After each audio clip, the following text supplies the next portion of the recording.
अब का देखो हम बनाई हम खाए तू लोग मुंह तकिया लो चलू मार के भगाई बुढ़ी हो झोटा खा लेता। आई हो दादा शूटिंग पर जाई या मेकअप ना होखे। अब बताई लोग बिना मेकअप के कौन लड़की ऐसा बिया जौन सुंदर लागे आजकल के डेट में।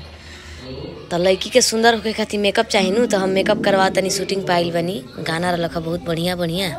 तो सोचनी तनी मेकअप करवा ली तो लिपस्टिक लगा तनी। आज सोचनी लाल कलर के लिपस्टिक लगाई डेली गुलाबी लगावनी। अब बानर नियर मुँह कह देनी अपन म्याऊ तागनी से हम यानी हम ऋतु चौहान हमर भाई खेसारी चौहान नहीं खेसारी जी हमारे भाई लोग वाले हमारे चाची लोग वाले रे हम का तरी दतवन कोइले बड़ी तो केना खा आई भैया बता एक मिनट ये देखिए इनका आज का इनका लुक देखिए कितना सुंदर लग रहा है कुर्ता में उजर उजर पैंट पर हरियर हरियर कुर्ता।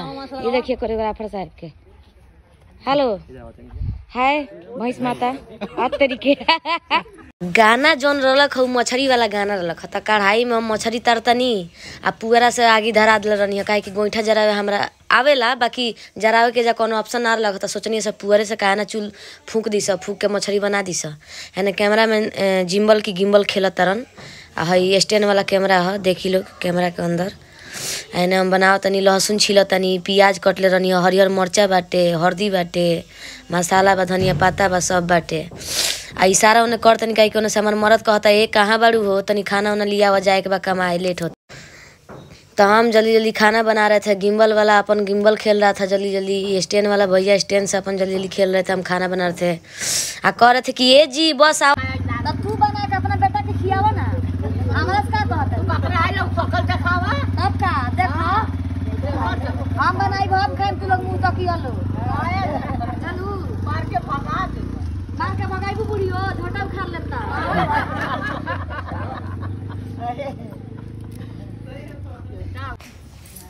तो हमनी के जौन बात शूटिंग फाइनल हो गई तो हमनी जातनी सब घर है हम बगल के चाची रही तो रोटी मांग के रोटी फूफिया बना के खाते जातनी।